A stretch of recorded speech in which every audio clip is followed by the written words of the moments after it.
Hi, it's time for another verb of the day. Today's verb is compensate, and this verb was suggested by the viewer Abdi. Abdi, thank you so much for this suggestion. Now, let's take a moment and review some of the definitions or the ways that we can use this verb. The first way you might encounter compensate can mean to give someone something, and that something is quite often money. And money is being given in recognition of loss, suffering, or an injury that has incurred. Um, Many times when people think of this first definition, their mind goes to lawsuits and that idea that one party has been injured in some way and they are going to be given money or something else of value to recognize that loss.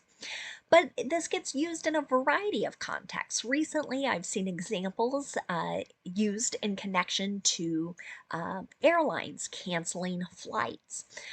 So there have been some new rules in place that attempt to compensate passengers due to their loss. So loss of plans, loss of flights, and sometimes there are even more expenses incurred because of those delayed or canceled flights. Now, a second way you might encounter the verb compensate means to pay someone for work performed. Um, you may see examples of employers compensating employees. Really, it's kind of a fancier, maybe a more complex way of just saying paying workers. A third way you might see compensate used can mean to neutralize the effect of something that is unwelcome or unpleasant. So here we're really trying to make up for something that might not be so great, and perhaps make it seem not so bad. Related to this is the fourth definition, to counterbalance something. We'll see some examples of this as our video continues, but for now, you should know that compensate is a regular verb. If you want to make the progressive form of this verb, we're going to drop the E on the end before we add the ing suffix. We're doing that because our verb ends in the pattern vowel consonant E. So the progressive form of the verb should be pronounced like this: compensating. The past tense and the participle form of our verb can just be made by adding the letter D, since this verb already ends in an E. Now the base verb ends with the spelling of the letter E, but the ending sound is a T sound. Compensate. This means the ed ending in the past or participle form of our verb is going to make an id sound. And this means we're adding an extra syllable to the verb. So the past tense and the participle form of the verb should sound like this: compensated, compensated. Okay.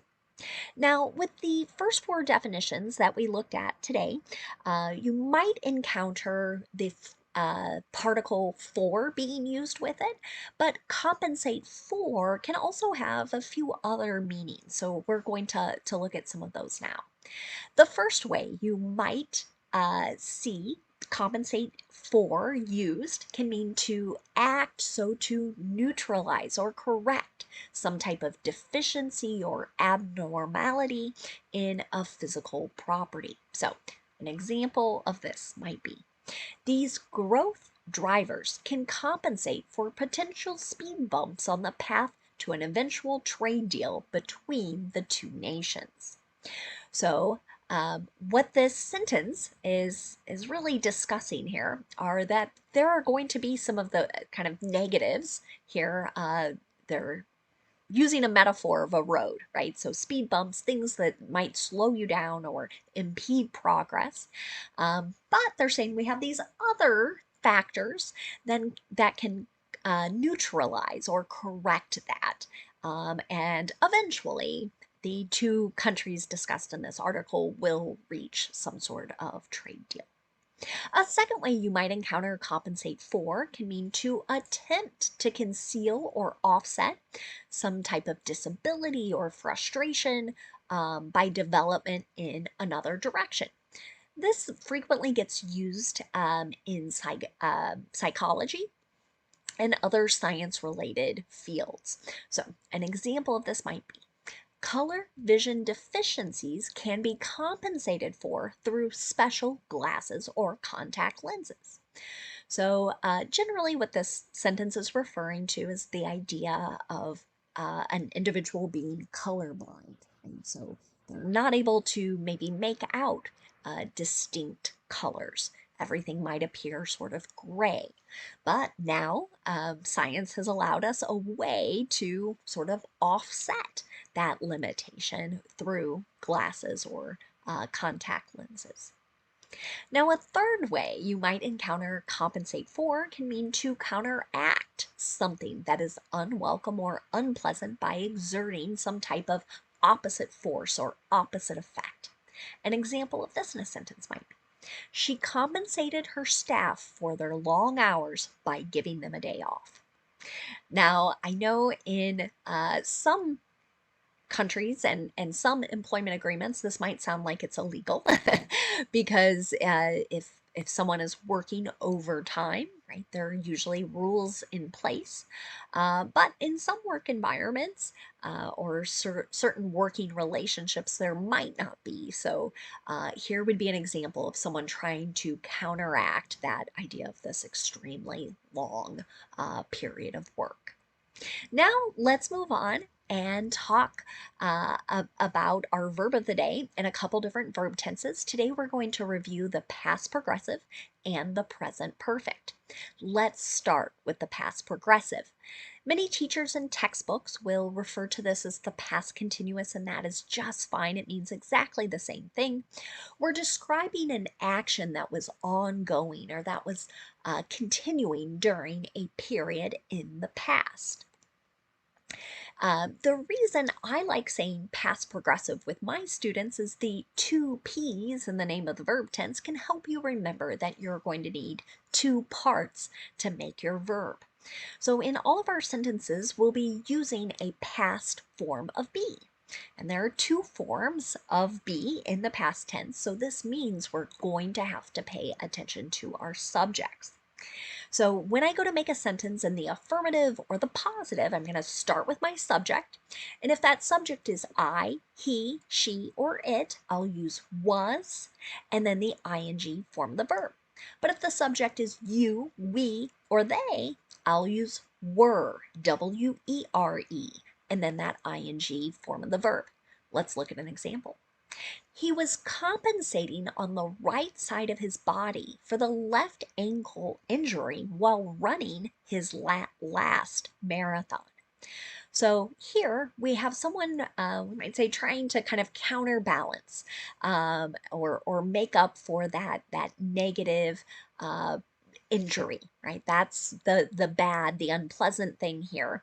And so this person might have shifted exactly how they're striking the ground in order to try and minimize the stress that's being put on that injured part of the body. You'll find lots of examples of compensate being used with regard to professional athletes who continue to play while injured. Now let's move on to negative past progressive sentences. To do this, again, we've got to pay attention to our subject, and then we'll use either was not in the ing form of the verb or were not, and then that ing form of the verb. You might also encounter the contraction forms wasn't and weren't. Let's look at another example sentence. The restaurant's generous portions weren't compensating for a lack of quality. So here, this is suggesting they weren't making up for it. The quality is there, so they're not trying to counteract anything that could be perceived as negative. Finally, let's look at making a yes or no question in the past progressive. To do this, start with was or were. You want it to match the subject. That subject's going to come next. Then you'll use the ing form of the verb. Here's another example. Was the company compensating employees for all overtime worked? This goes back to our second definition. We want to know, were they being paid? Now let's move on and make some sentences in the present perfect. We can use the present perfect to talk about an action that started in the past and continues into the present, or we can use it to talk about completed actions that occurred at an unknown point in the past. Many times this gets called the indefinite past tense. Again, this verb tense has two letter P's, and that can help you remember we'll need two parts to make our verb. We'll be using a present form of have. We have two forms of that, so we're going to pay attention to our subject before we use our participle form of the verb. So let's discuss that affirmative or positive sentence structure. We're going to start with our subject. And so if our subject is I, you, we, or they, we'll use have and then the participle form of the verb. But if the subject is he, she, or it, we'll use has and then the participle form of the verb. Let's take a look at our first example sentence. France's National Independent Authority for Recognition and Reparation has compensated nearly 850 victims of clergy sex abuse since 2021. Okay? This is an example of an action that has started in the past and unfortunately is still continuing in the present. This use of compensate would go back to our first definition, so giving money in recognition of injury. That's what's being described in this sentence. And in case the word clergy is a bit new, we're referring to pastors, priests, leaders of religious faiths. Now let's talk about making negative present perfect sentences. Again, we need to pay attention to our subject. We'll use either has not in the participle form of the verb or have not and then the participle form of the verb. Here's another example. His contributions haven't compensated for all the serious errors. Remember that earlier definition talking about counterbalancing, right? So here, maybe we're discussing someone's performance, right? And we're recognizing, right, there maybe are some ideas or some good things this person has done, but it hasn't made up for all the serious mistakes. So this is not counterbalancing. Finally, let's look at making a yes or no question in the present perfect. To do this, start with have or has, then you'll use your subject, then the participle form of the verb. Here's our last example. Has the state compensated the business for the loss of access to Route 16? Saw a sentence similar to this in a news article. It was discussing how a particular city or county had rerouted a particular road and really driven away business from a particular, I think, complex. So it made it just very complicated to get to, and now these business owners were seeing a significant drop in customers and revenue, and some legal action was in the process of beginning. Now I think we're ready to move on and talk about some words that are related to our verb compensate. And the first word we're going to discuss today is the noun compensation. Just like our verb, this noun can also have a couple different meanings. One way to use the noun is to refer to something of value, and again, that's typically money, that is awarded to someone as recompensance for loss, injury, or suffering. An example of this might be the plaintiff is seeking compensation for injuries suffered in the car accident. Right? So maybe they want the person who caused the car accident to pay for medical injuries, to reimburse their insurance company for the replacement of the vehicle or any other damage that might have been done. A second way to use the noun compensation is to talk about money or other valuable things that are received by an employee from an employer as a part of their salary, wages, And this can take a number of different forms. So, an example of how you might hear this used, the compensation package for this role includes bonuses and a company car. Well, they're trying to sort of highlight it's more than just your salary or more than just the wages, right? There are these extra forms of payment. A third way you might hear the noun compensation used is to talk about the process of concealing or offsetting some psychological difficulty by developing in another direction. Here's an example of this. His compensation for his lack of coordination was to focus on academic achievements. So here, maybe we're talking about someone who just wasn't very good or didn't have the right motor skills to be successful in sports or other activities that might have required better motor skills. So instead, this person maybe becomes an incredibly strong reader, gets really good at math, performs really well academically. Another related word that you might encounter is the adjective compensatory. One way to use this is to describe something that is intended to pay someone back who has experienced some type of loss, suffering, or injury.